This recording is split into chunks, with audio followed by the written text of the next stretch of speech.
Stanco di vedere l'intelligenza artificiale dovunque, usata senza ritegno alcuno? Beh, se ti può consolare, la pensi esattamente come l'Adeptus Mechanicus del tetro ed oscuro futuro del 41esimo millennio. I preti rossi infatti vanno recitando: l'abominevole intelligenza è eresia, e solo nel binarico canto dell'Omnissaia troviamo la verità. Ben ritrovati, sono Tiranno Matto ed oggi sarò il vostro Logis in Storie, stile Magos Barbero, perché ho giocato in anteprima il nuovo strategico ibrido RPG alla XCOM. In Mechanicus 2 potremo guidare i nostri preti rossi di Marte alla scoperta di antichi segreti su un mondo tomba, ma per la prima volta potremo anche schierarci dalla parte delle macchine. Infatti potremo prendere le parti dei Necron, gli antichi Terminator egizi che hanno ucciso addirittura i loro dei. Così avremo la possibilità di difendere il nostro antico mondo dormiente dai primitivi quanto cibernetici abomini che insozzano le nostre sale. Mechanicus 2 è un gioco per tutti, per chi non conosce 40.000, per chi non conosce Mechanicus, per chi non ha mai giocato un gioco a turni del genere. Come al solito, nel rispetto del vostro tempo, ve ne voglio parlare meglio dritto al sodo. Non aspettatevi un gioco sandbox con campagne personalizzate o schermaglie o multigiocatore. Mechanicus 2 è un single player. Dopo un breve prologo narrativo che funge anche da tutorial, potremo scegliere le impostazioni della campagna con diverse difficoltà e la modalità Iron Man. Dopodiché potremo decidere quale campagna giocare. Sono entrambe fortemente legate tra di loro, ma due esperienze molto distinte, sia nel design sia nella narrativa, ovviamente. Da una parte vivremo gli eventi e agiremo con la corte Necron del faraone Sankotep, oppure in alternativa potremmo abbracciare la guerra allo Xeno e all'intelligenza abominevole. L'enorme Imperium dell'umanità ha schierato i suoi preti rossi da un mondo forgia vicino a questo pianeta Kivroth. Le forze militari dell'Adeptus Mechanicus sono guidate da Faustinus, il Magos che ha già condotto gli eventi del primo capitolo di Mechanicus.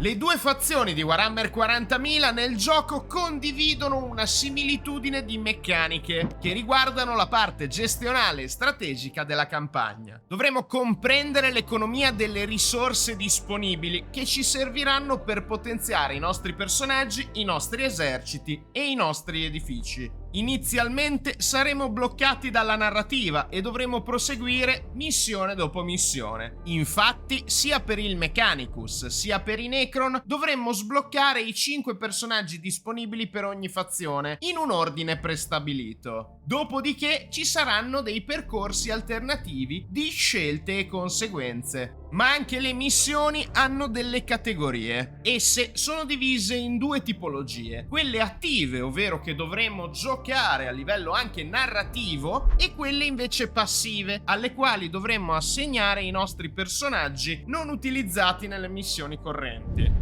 Tutti i personaggi e i loro eserciti avranno delle schede dove potremo spendere le risorse, che dipendono da una campagna e l'altra, affinché si possano potenziare sia questi personaggi in combattimento, sia le unità che di volta in volta potremo anche recuperare tra una missione e l'altra se perse in battaglia. Potremo assegnarci degli stratagemmi prima di partire in missione che andranno a garantirci delle ricompense, aumentando però la complessità della missione stessa. Ogni eroe poi avrà una capacità massima di schieramento di unità della sua forza d'attacco. Non solo, avremo a disposizione sia con gli AdMech sia con i Necron degli alberi abilità per lo sviluppo appunto del nostro pianeta. C'è una grande diramazione e complessità. Ogni scelta ha delle conseguenze reali e tale game design viene rispecchiato anche dalla risoluzione delle missioni attive e passive, all'interno delle quali saranno sempre presenti dei dilemmi. In tali dilemmi avremo 3 scelte a disposizione, fortemente narrative, narrative, alcune più rischiose delle altre. Io vi invito ad abbracciare il gioco di ruolo e gli effetti e le conseguenze di ogni singola azione intrapresa. Certo, potete sempre fare save scamming per comprendere meglio il gioco, soprattutto alle prime run, alle prime campagne. Però è interessante constatare anche l'elaborazione da parte degli sviluppatori di tutte queste reazioni che i personaggi possono avere di fronte agli eventi. Piccola nota a margine, nelle impostazioni è stata aggiunta l'opzione per sostituire il doppiaggio degli AdMech con la lingua Technis incomprensibile, che era presente anche nel primo capitolo. Questo perché gli sviluppatori hanno ascoltato il feedback della demo e hanno voluto prendere realmente a cuore le lamentele che erano sorte da parte della community rispetto al doppiaggio, che a mio avviso comunque è veramente eccezionale. Ho riconosciuto diversi doppiatori che già bazzicano nell'ecosistema di Warhammer. Un esempio è la Tecnoprete Scevola. È stata doppiata dalla doppiatrice di Sienna Fuegonasus, che è anche Adron, il Tecnoprete che abbiamo su Darktide. Com'è piccolo l'universo tetroscuro del 41esimo millennio. Parlando nuovamente delle missioni, mi preme sottolineare che contrariamente al primo capitolo Mechanicus non potremo decidere quali stanze esplorare. Sarà tutto predestinato e avremo una serie di incontri di combattimento e narrativi con dilemma a seconda della missione. Non tutte le missioni richiederanno un personaggio specifico. Potremo anche gestire alcuni tipi di rischio e di priorità a seconda delle fasi in cui la campagna si sta svolgendo, perché ognuna delle due campagne è divisa in 3 atti più un epilogo, e mi fermo qui per evitare qualsiasi tipo di spoiler. Vi garantisco però che entrambe le campagne sono molto corpose.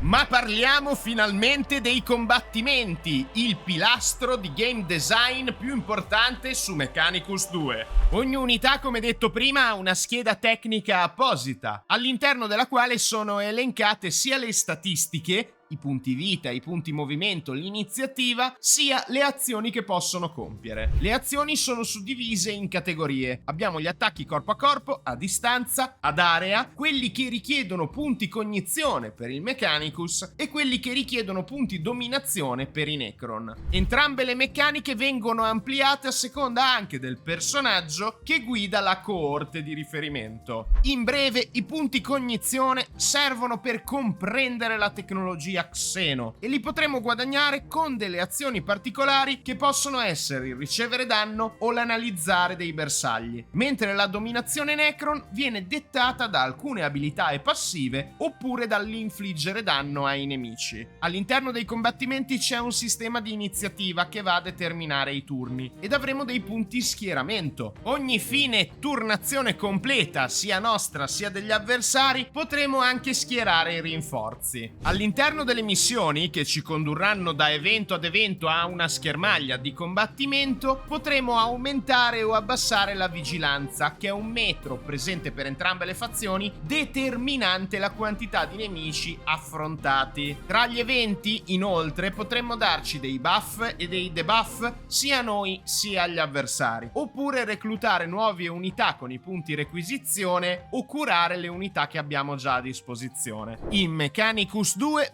potremo anche interagire in maniera più compiuta con le coperture e l'ambiente, potendolo distruggere molto di più rispetto al titolo precedente. I Necron, oltre alla dominazione, che permetterà loro di accumulare danni e sbloccare abilità sempre più forti, avranno a disposizione la meccanica della rianimazione. Un'unità Necron, sia di basso livello sia specialista, una volta sconfitta, rimarrà bloccata per una serie di turni. In questa fase di inattività, se colpita, verrà cancellata dal combattimento. Gli AdMech invece sono sprovvisti di questo bonus, avendo però a loro disposizione altri elementi forti. Non voglio addentrarmi troppo nei dettagli tecnici perché non manca la complessità a Mechanicus 2. All'interno di questa anteprima voglio evitare di parlare troppo della storia principale. Io vi rimando alla live di stasera e al sondaggio che è in corso fino all'inizio della la live, perché sarete voi a decidere quale campagna giocheremo insieme, scoprendo magari il grande segreto della prima comparsa videoludica delle leghe di Wotan, Rock'n'Stone. Ah, giusto, come dimenticarmi la nota di merito fondamentale: noi stiamo comprando una colonna sonora che viene accompagnata da un videogioco.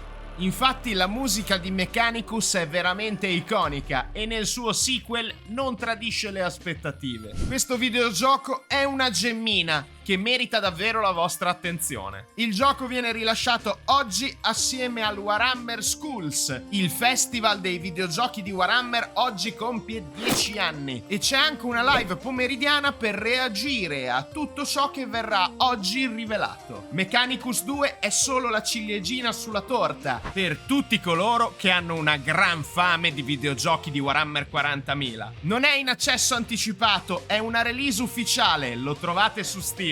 Tutto è linkato in descrizione. Altra nota di merito: è stato tradotto ufficialmente in italiano, quindi ragazzi di Language Pack Italia, a sto giro liberi tutti, non c'è lavoro da fare. Io non posso che ringraziarvi per aver cliccato sul servo teschio del tiranno ed essere rimasti con me fino alla fine. Mi auguro di aver rispettato davvero il vostro tempo. Lasciatemi un mi piace e un commento se vi va. Anche oggi questo è quanto. Tiranno Matto out e alla prossima.